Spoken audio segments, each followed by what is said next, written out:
Okay, so we are going to be answering some differentiation exam questions that I found online. I believe there is 6 or 7. I actually forgot how many I put because I did this all last night, ready for today.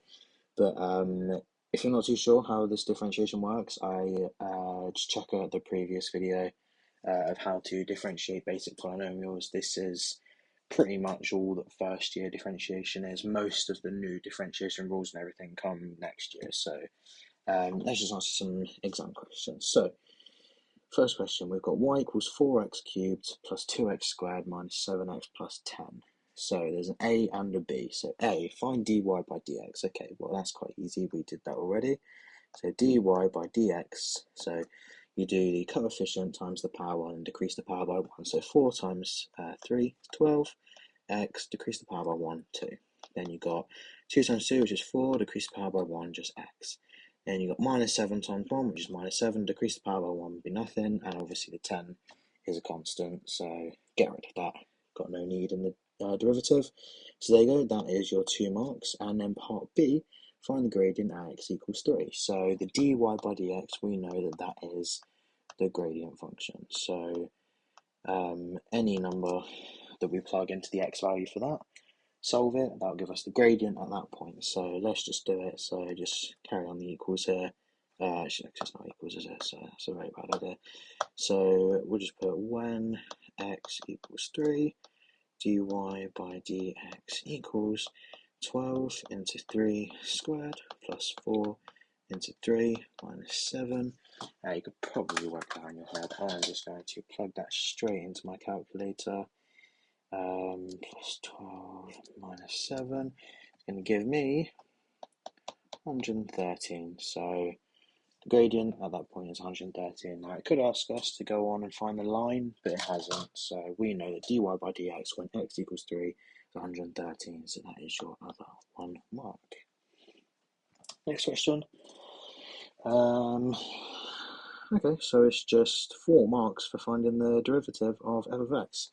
We know that f of x is 3x to the 1.5 plus 3 over x squared minus 6x.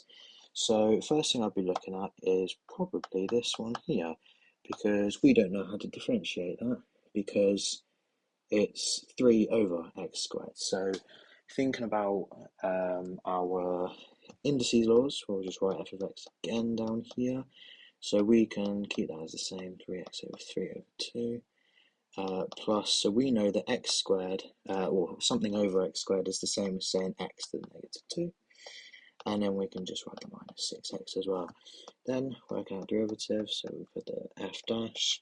So you do the power times the coefficient, so that's 3 times 3 over 2, which is going to be 9 over 2 x, and you're going to subtract 1 from the power, so you give you a half, plus, or it's not going to be plus, because it's going to be negative 2 times 3, which is negative 6x. Take away 1 from the power, it's going to give you minus 3. But remember, if it's a negative number, it's still got to go down by 1. It's never going to get to 0 because it just keeps going down by 1. And then that'll just be minus 6 to get rid of the x. And there you are, that is 4 marks. So that is knowing how to use your indices laws to get x squared onto the top to make it x squared, or x to the minus 2, sorry. And knowing that power goes down by 1, so yeah, just differentiation. I think that's very easy, 4 marks, that one. Next question, we have the same kind of idea, but we've got to find what's called the second derivative. So second derivative is to kind of, when you have something called stationary points, that is to decide whether the stationary point is a minimum or a maximum. So if the gradient is changing, which way it's changing, whether it's a negative or positive, we'll choose if it's minimum or maximum point or not. So that's the second part of the question anyway, so we'll do the first bit first. So just get a here. So again, we've got some swapping around to do, so we'll just write y equals again. So 4 to the root, 4 root x is the same as saying 4x to the half. And then we've got 1 over 2x, which we can just write as 1/2 plus the minus 1, and then there's a plus 10 on the end as well. So dy by dx, it already gives us that notation when it says find dy by dx. So you do 4 times a half, which is going to give you 2, and then you're going to decrease the power by 1. So it's not going to go to 0 because it's a half, it's actually 1. So it's going to go to negative a half. Then it's going to be a half times minus 1, which is minus a half, and the power is going to decrease by 1, so negative 2, and 10 is just a constant, so that doesn't need to be there. And then it asks us, so that's 3 marks, sorry. Then it says, part B, to find the second derivative. So we write that notation-wise as d squared y over dx squared. So that is basically just differentiating again. So that's differentiating dy by dx again. So 2 times negative a half is going to give you negative. For negative 1, might as well just keep negative there. Because you don't write negative 1x, you just put negative x, so negative x. Then that's going to go down by 1 again, so it's going to give you 3 over 2. And then that's minus a half times minus 2, which is going to give you positive 1. We're obviously not going to write the 1, so positive x. And then that is going to decrease by 1 again. So it's going to give you negative 3. And that is what we call the second derivative. So you plug values into that to work out the minimum and maximum stationary points. I'll do a different video on that because that's a different kind of topic, not really to do with this, but that is how you find the second derivative. You just differentiate and differentiate again. Next question, number 4. Find the local maximum's coordinates. Okay, so we have that y. So if we do dy by dx is equal to, okay, so this will explain the second derivative a lot better. So 2 times 3 is 6x squared plus 18x to nothing minus 24, and 13 is a constant. So what we're going to do is we're going to set that to 0. So that's us saying the gradient is 0. So if we had, so the original equations are cubic, so that's going to look like that. So obviously you can see here we've got a point there, a point there, got maximum and minimum point. Now obviously the way we're going to find out these coordinates is obviously this here is a quadratic, and a quadratic will always give us 2 answers, whether it's a repeated answer, so something squared, something twice, or 2 different answers, doesn't really matter, but we're going to set that to 0. And the reason we're going to do that is because we know that dy by dx is the gradient function. So where the number we put in for the x is going to give us the gradient. Well, we know at a minimum and maximum point, gradient is just 0. But you know, the tangent to the line is just going to be like that. So the gradient is going to be 0. So we know that dy by dx is 0. Then obviously that's a quadratic when ax squared plus bx plus c is 0. We know it's a quadratic. I'm not going to bother to use the equation. I'm just going to put it into my calculator. I could obviously simplify it. They're all divisible by 6.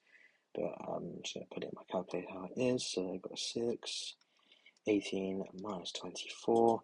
That's going to give you x equal, actually we'll write it in brackets for now just to make it easier for us. So we've got x minus 1 and x plus 4. So we know that x is equal to 1 and x is equal to negative 4. So now, before we actually go on and find the coordinates, we don't know which one of these is minimum and maximum, because we obviously don't know what the curve looks like. This was just a rough sketch over on the right hand side, so what we're going to have to do is find the second derivative. So, second derivative, so 6 times 2 is going to give us 12x plus 18. So, now what we're going to do is plug in both 1 and minus 4. So when x equals 1, 12 into 1 plus 18, which is 30, and when, so I write that the same one, when x equals negative 4, when x equals negative 4, 12 into negative 4 plus 18, which can give us That's going to be negative 48 plus 18, negative 30, I think. Let me check on my calculator because it is a long day. I don't want to get my maths wrong. Plus 18, get a negative 30. Okay, so one of the things in maths, I'm sure you'll learn it elsewhere, is that when the second derivative is less than 0, that means it is a local maximum. So can't be that one because that's above 0, so it has to be this one. So the x value is 4. So what was the original question? Find the local maximum's coordinates. So we know that x is going to be 4, negative 4, sorry. So then we're going to go right back to the original equation, zoom out a little bit so I can actually read it. So we are going to plug, so put when x equals 4, so we've got y equals 2 into negative 4 to the 3 plus 9 to negative 4 squared minus 24 into negative 4 plus 13. That is going to give us, quickly type out my calculator, 2 to the minus 4 to the 3 plus 9 to the minus 4 squared minus 24 into minus 4 plus 13. It's going to give us 125. So the points of the local maximum are going to be negative 4, 125. And that is 6 marks. Next question. There's 6 questions. So here we go. The curve has a local minimum point at point P. So we know the minimum is when the second derivative of x is greater than 0. I'll calculate this out. So I can find the coordinates of P and justify that P is the minimum point. Okay, so the answer to question B will be that the second derivative of that x value is greater than 0. The curve has a local minimum at point P. Find the coordinates of point P. Okay, so let's do dy by dx. So differentiate first. So 2 times 3 is 6 x 2 minus 24x plus 18. Obviously we can write that as x squared minus, my brain's gone blank today, 4x plus 3. Actually, no, we're better off leaving it because we haven't actually put it to 0 yet, so leave it like that for now. Obviously the plus 5 is a constant. Has a local minimum point P, find coordinates of point P. So we are going to set this to 0 because we know that the gradient at a minimum or maximum point is 0. So now we can say that is going to be my calculator. Equation polynomial 6, negative 24 and 18 is going to give us x minus 3 and x minus 1. So we've got x equals 3 and x equals 1. Okay, so now I'm going to quickly do the second derivative. So d squared y over dx squared is equal to 12x minus 24. So when x equals 3, when x equals 1, we can already tell which one it's going to be. It's going to be x equals 3. It's got to be greater than 0 because obviously this is going to give us 12 minus 24. It's going to give us negative 12, and obviously negative 12 is less than 0. So that's going to be the maximum point. So when you're greater than 0, we'll just check anyway. So 12 into 3 minus 24, that's going to be 36 minus 24, which is just going to give us 12, which is greater than 0. So we know the x value is 3. So now, just put that 3 back into the original equation. So y equals 2 into 3 minus 12 into 3 squared plus 18 to 3 plus 5. Now the reason we put it back into the original equation is because we know that the coordinate of the x value is 3. So to work out the y coordinate, you just put 3 into the original equation of the curve because that's what the curve does. Obviously the x and y's correspond to each other at each point. So put that quickly back in my calculator. Taking so long, I should really come prepared for this. So 2 into 27 minus 12 into 9 plus 18 into 3 plus 5 is going to give us 5. Okay, so we know that the coordinates of that point are going to be 3, 5. That is where our local minimum point is. B, justify that P is a minimum point. I'm assuming that's talking about just the minimum. So we know that P has a gradient of 0, and also P has a second derivative larger than 0, meaning that it is a min or max, and this is just defining that it is a minimum point. Okay, so last question. Now this is a good question. So 9 equals 3x squared minus 5x plus 7. So it's only a quadratic, so it's not a massive polynomial, so differentiating it's just going to give us a linear equation anyway.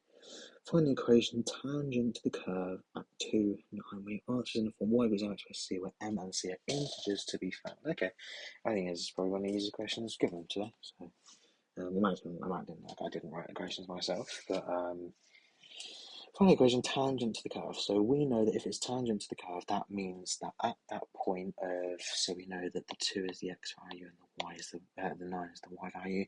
We know that x equals 2. The tangent and the curve are going to have the exact same gradient, because that's what defines tangent. It means that they have the same gradient. So we're going to differentiate it because obviously the derivative is the gradient function, so we can find the gradient at that point, which will give us the gradient of the tangent.